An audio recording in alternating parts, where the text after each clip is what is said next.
ತಾಯಿ ಕಟಿಲೇಶ್ವರಿ ಜ್ಞಾನಶಕ್ತಿ ಸುಬ್ರಹ್ಮಣ್ಯ ಸ್ವಾಮಿ ಹೆಸರಿಸಿ ವೇದಿಕೆಯಲ್ಲಿರುವ ಎಲ್ಲ ಗಣ್ಯರೇ, ಸೇರಿರುವ ಸಮಸ್ತ ಗೋವಿಂದ ಭಟ್ರ ಬಂಧುಗಳೇ, ಯಕ್ಷಗಾನ ಕಲಾಭಿಮಾನಿಗಳೇ, ಕಲಾವಿದರುಗಳೇ, ಇತಿಹಾಸ ಕಂಡಂತಹ ಯಕ್ಷಗಾನದ ಒಂದು ಅದ್ಭುತ ಅನರ್ಘ್ಯ ರತ್ನವನ್ನು ನಾವು ಕಳ್ಕೊಂಡಿದ್ದೇವೆ. ಅನರ್ಘ್ಯ ಎನ್ನುವುದಕ್ಕೆ ನಾವು ಎಷ್ಟು ಒತ್ತು ಕೊಡ್ಬೋದು ಎನ್ನುವುದಕ್ಕೆ ಗೋವಿಂದ ಭಟ್ರ ಒಂದು ಹೆಸರೇ ಸಾಕ್ಷಿ ಎಂಬುದಾಗಿ ನಾನು ಭಾವಿಸ್ತಾ ಇದ್ದೇನೆ. ಅಂಥದ್ದು ಅದಕ್ಕಿಂತ ಮೊದಲು ಇತ್ತ ಅಥವಾ ಇನ್ನೂ ಇದೆಯಾ? ಮೊದಲು ಇತ್ತ ನಮ್ಗೆ ಗೊತ್ತಿಲ್ಲ, ಅದನ್ನು ವಿವರಿಸುವಂತಹ ವ್ಯಕ್ತಿತ್ವವು ನಮ್ಮದಲ್ಲ. ಇನ್ನಂತೂ ಖಂಡಿತ ಇಲ್ಲ ಅಂತ ಹೇಳಲಿಕ್ಕೆ ನಮಗೆ ಕಾಣ್ತಾ ಇದೆ.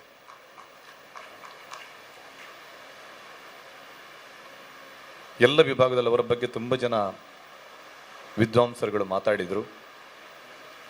ಯಕ್ಷಗಾನದ ಪ್ರತಿಯೊಂದು ವಿಭಾಗದಲ್ಲೂ ಇದಮಿತ್ತಂ ಅಂತ ಹೇಳುವಂತಹ ಒಬ್ಬರು ಕಲಾವಿದರು ಅಂತ ಹೇಳಿದರೆ ಅದು ಸೂರ್ಯಕುಮಾರ್ ಗೋವಿಂದ ಭಟ್ರು ಅಂತ ನಾವು ನಿರರ್ಗಳವಾಗಿ, ನಿಸ್ಸಂಕೋಚವಾಗಿ, ನಿಸ್ಸಂದೇಹವಾಗಿ ಹೇಳ್ಬೋದು. ಪ್ರತಿಯೊಂದನ್ನು ಒಬ್ಬ ಕಲಾವಿದನಾಗಿಯೂ, ರಂಗದಲ್ಲಿಯೂ, ಕಲಾವಿದನಾಗಿ ಹೊರಗಡೆಯೂ ಅಥವಾ ಯಾವ ಸ್ಥಳಕ್ಕೆ ಹೋದರೂ ಕಲಾವಿದನಾಗಿ ತನ್ನ ಮೌಲ್ಯವನ್ನು ಉಳಿಸಿಕೊಂಡಂಥ ಒಬ್ಬ ವ್ಯಕ್ತಿ, ಶ್ರೇಷ್ಠ ಕಲಾವಿದರು ಗೋವಿಂದ ಭಟ್ರು. ನವನೀತ್ ಶೆಟ್ಟಿ ಹೇಳಿದಾಗೆ ನನ್ನ ತಂದೆಯ ತುಂಬ ಒಡನಾಡಿ ಹೌದು, ಸಹೋದ್ಯೋಗಿ ಹೌದು. ಕೆಲವು ಮೇಳಗಳಲ್ಲಿ ಅವರ ಜೊತೆಯಾಗಿ ಇದ್ದರೂ ಕೂಡ ತಂದೆಯೂ ಅದನ್ನೇ ಹೇಳ್ತಾ ಇದ್ರು. ನಮ್ಮ ಹೊಗೆನಾಡು ದೇವಸ್ಥಾನದಲ್ಲಿ ನಾವು ಸುಮಾರು 25 ವರ್ಷಗಳ ಕಾಲ ಯಕ್ಷಗಾನದ ತಾಳಮದ್ದಳೆ ನನ್ನ ತಂದೆಯವರು ಮಾಡ್ತಾ ಇರುವಂಥ ಸಂದರ್ಭದಲ್ಲಿ ನಾವೆಲ್ಲ ಯಕ್ಷಗಾನಕ್ಕೆ ಬಂದದ್ದೇ ಆ ಕ್ಷೇತ್ರ, ಹೊಗೆನಾಡು ಕ್ಷೇತ್ರದಿಂದ. ನಮ್ಮ ತಂದೆಯವರು ಸ್ಟಾರ್ಟ್ ಮಾಡಿದಂತಹ ತಾಳಮದ್ದಳೆಯಿಂದಾಗಿ ನಾವು ಬಂದವರು ಯಕ್ಷಗಾನಕ್ಕೆ. ಆ ಸಮಯದಲ್ಲಿ ಪ್ರತಿ ವರ್ಷವೂ ವರ್ಷದಲ್ಲೊಂದು 3-4 ಸಲ ಅದು ಗೋವಿಂದ ಭಟ್ರು ಹೊಗೆನಾಡು ದೇವಸ್ಥಾನಕ್ಕೆ ಬರ್ತಾನೇ ಇದ್ರು. ಬಂದು ತಾಳಮದ್ದಳೆಯಲ್ಲಿ ಅರ್ಥ ಹೇಳಿ ಆಮೇಲೆ ನಮ್ಮ ಪಟ್ಲದ ಮನೆಯಲ್ಲಿ 1 ಗಂಟೆ 2 ಗಂಟೆ ಮಲಗಿ ಹೋಗುವಂಥವ್ರು ಗೋವಿಂದ ಭಟ್ರು. ಅವಾಗ ನಮ್ಮಲ್ಲಿ ಮಾತಾಡ್ತಾ ಇದ್ರು, ಅದು ಹಾಗೆ, ಇದು ಹೀಗೆ ಅಂತ. ಮಾತಾಡೋದು ಬಹಳ ಸೂಕ್ಷ್ಮ, ಬಹಳ ಕಡಿಮೆ. ನಮ್ಗೆ ಗೊತ್ತೇ ಇದೆ, ಎಲ್ರಿಗೂ ಗೊತ್ತಿದೆ ಅವರ ಬಗ್ಗೆ. ಆ ಸಮಯವನ್ನು ನಾವು ಯಾವತ್ತೂ ಮರೆಯಲಿಕ್ಕೆ ಸಾಧ್ಯ ಇಲ್ಲ. ನನ್ನ ತಂದೆಯವರು ನಿನ್ನೆ ಕೂಡ ಅದನ್ನು ಹೇಳಿದರು. ಅಂತಹ ಒಬ್ಬ ಕಲಾವಿದರನ್ನು ನಾವು ಕಳೆದುಕೊಂಡಿದ್ದೇವೆ ಅಂತ ಹೇಳಿದರೆ, ಈಗ ಜೋಶಿಯವರು ಹೇಳಿದ ಹಾಗೆ ಆ ನೆನಪುಗಳು, ಕಡತೋಕದವರ ಭಾಗವತಿಗೆ ಗೋವಿಂದ ಭಟ್ರ ವೇಷ, ಚಿಪ್ಪರ್ರವರ ಮದ್ದಳೆ, ಚೆಂಡೆ, ಅದನ್ನು ನಾವು ಎಣಿಸ್ಲಿಕ್ಕೆ ಸಾಧ್ಯ ಇಲ್ಲ ಅಂತ. ಆ ಒಂದು ಸಂತೋಷವನ್ನು, ಆ ರಂಗವನ್ನು ತುಂಬುವಂಥ ಕ್ರಮ, ಆ ಹೊಂದಾಣಿಕೆ. ಆ ನಂತರ ನಾನು ನೋಡುವಂಥ ಸಂದರ್ಭದಲ್ಲಿ ನಾನು ಕಡತೋಕದವರ ಭಾಗವತಿಗೆ 1-2 ಕೇಳಿದ್ದೇನೆ ಅಷ್ಟೇ. ಆ ನಂತರ ನಾನು ಬಂದವ ಯಕ್ಷಗಾನ ರಂಗಕ್ಕೆ. ನನಗೆ ಮೆರುಗು ಕೊಟ್ಟವರು, ನನಗೆ ಆ ರಂಗವನ್ನು ತುಂಬಿಸಿದವರು ನಮಗೆ ಪುತ್ತಿಗೆ ಹೊಳ್ಳರು. ಕಡತೋಕದವರ ಸ್ಥಾನವನ್ನು, ಅಲ್ಲಿ ಗೋವಿಂದ ಭಟ್ರ ವೇಷವನ್ನೆಲ್ಲ ನೋಡಿ, ಆ ಪುತ್ತಿಗೆಯವರ ಮತ್ತು ಬಳ್ಳಾಲರು, ಪುತ್ತಿಗೆಯವರು, ಗೋವಿಂದ ಭಟ್ರ ಆ ಕಾಂಬಿನೇಷನನ್ನು ನೋಡಿ ನಾವು ತುಂಬ ಸಂತೋಷಪಟ್ಟವರು. ಯಕ್ಷಗಾನ ರಂಗಕ್ಕೆ ಆಕರ್ಷಣೆಗೊಂಡವರು ನಾವು. ಹೀಗೂ ಯಕ್ಷಗಾನದಲ್ಲಿ ಮಾಡ್ಬೋದಲ್ಲ ಅಂತ. ಅಂದರೆ ಎಲ್ಲೂ ಯಾವುದಕ್ಕೂ ಧಕ್ಕೆ ಆಗದಾಗೆ, ಯಾವುದಕ್ಕೂ ಕೊರತೆ ಆಗದಾಗೆ ಇಂಥ ಸೌಂದರ್ಯವೆಲ್ಲ ಇನ್ನು ಎಲ್ಲಿ ಕಾಣ್ತೇವೆ ಅಂಪ, ಕಾಣಲಿಕ್ಕೆ ಇದೆಯೋ ಇಲ್ವಾ ಅಂತ ನಮಗೆ ಒಂದು ಸಂದೇಹ ಇದೆ, ಗೊತ್ತಿಲ್ಲ. ಆ ಕಲಾ ಸರಸ್ವತಿ ಯಾವತ್ತು ಯಾರನ್ನು ಧರೆಗಿಳಿಸ್ತಲ್ಲ ಯಾರಿಗೂ ಗೊತ್ತು. ಬರಲಿಕ್ಕೆ ಇಲ್ವಾ ಅಂತ ನಾವು ಹೇಳಿದರೆ ಅದು ನಮಗೆ ಕ್ವಶನ್ ಮಾರ್ಕೆ. ಕಲೆ ಯಾವತ್ತೂ ಬಡವಾಗಲಿಕ್ಕೆ ಸಾಧ್ಯ ಇಲ್ಲ. ಒಬ್ಬ ಕಲಾವಿದನಂದಾಗಿ ಕಲೆ ಅಲ್ಲ, ಕಲೆಯಿಂದಾಗಿ ಕಲಾವಿದ ಎನ್ನುವುದನ್ನು ಪ್ರತಿಯೊಬ್ಬ ಕಲಾವಿದರು ಅರ್ಥ ಮಾಡಿಕೊಳ್ಬೇಕು.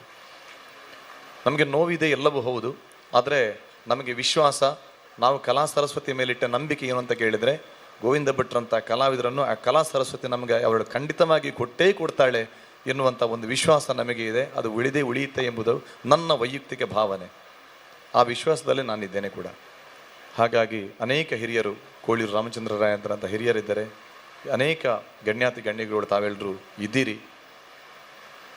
ಇಂತಹ ಒಂದು ಸಂಸ್ಮರಣೆ ಕಾರ್ಯಕ್ರಮವನ್ನು ವಿಶೇಷವಾಗಿ ಆಯೋಜಿಸಿದಂತಹ ಡಾಕ್ಟರ್ ಕೀಲಾರು ಗೋಪಾಲಕೃಷ್ಣ ಪ್ರತಿಷ್ಠಾನ ರಿಜಿಸ್ಟರ್ಡ್ ಸಂಪಾಜೆ ಇವರಿಗೆ ನಾನು ನನ್ನ ಎಲ್ಲ ಬಂಧುಗಳ ಪರವಾಗಿ, ಯಕ್ಷಧ್ರುವ ಪಟ್ಲ ಫೌಂಡೇಶನ್ನ ಪರವಾಗಿ, ನಮ್ಮ ಕಲಾವಿದಗಳ ಪರವಾಗಿ ನಾನು ಅಭಿನಂದನೆಗಳನ್ನು ಅರ್ಪಿಸ್ತಾ ಇದ್ದೇನೆ.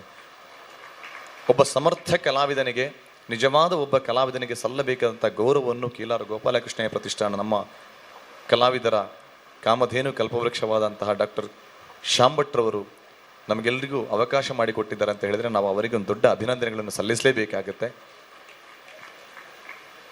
ತುಂಬ ಜನ ಕಲಾವಿದರುಗಳಿದ್ದಾರೆ. ನಾನೇ ದೊಡ್ಡ ಕಲಾವಿದ, ನಾನೇ ದೊಡ್ಡ, ನನ್ನ ತಲೆಯಲ್ಲಿರೋದು ನಾನೇ ದೊಡ್ಡ ಕಲಾವಿದ, ನನಗಿಂತ ದೊಡ್ಡ ಭಾಗವತನೇ ಇಲ್ಲ ಅಂತ ನನ್ನ ತಲೆಯಲ್ಲಿದೆ. ಇದು ಎಲ್ಲ ಕಲಾವಿದರುಗಳಿರುವಂಥ ಒಂದು ಅದು ಅಹಂಕಾರವೋ ಸಾತ್ವಿಕವೋ ತಾಮಸವೋ ಏನು ಅಂತ ನನಗೆ ಗೊತ್ತಿಲ್ಲ. ಆದರೆ ನಾವು ಏನು ಅಂತ ನಾವು ಪ್ರಥಮವಾಗಿ ಅರ್ಥ ಮಾಡಿಕೊಳ್ಬೇಕು. ನಾವು ರಂಗದಲ್ಲಿ ಏನು ಅಂತ. ನಾನು ಇನ್ನೊಬ್ಬರನ್ನು ಆಪಾದಿಸಿ ಹೇಳ್ತಾ ಇಲ್ಲ, ನನ್ನನ್ನೇ ನಾನು ಹೇಳ್ತಾ ಇದ್ದೇನೆ. ನಾನು ಎಷ್ಟೇ ದೊಡ್ಡ ಕಲಾವಿದರು ನಾವು ಆಗಿದ್ರೂ ಕೂಡ ನಮ್ಮನ್ನು ಒಪ್ಪಬೇಕಾದವರು ಅಭಿಮಾನಿಗಳು, ಅದು ಮಾತ್ರ ನೆನಪಿರಬೇಕು. ಕಲಾ ಪ್ರೇಕ್ಷಕರು, ಅದು ನಿಜವಾದ ಪ್ರೇಕ್ಷಕರು.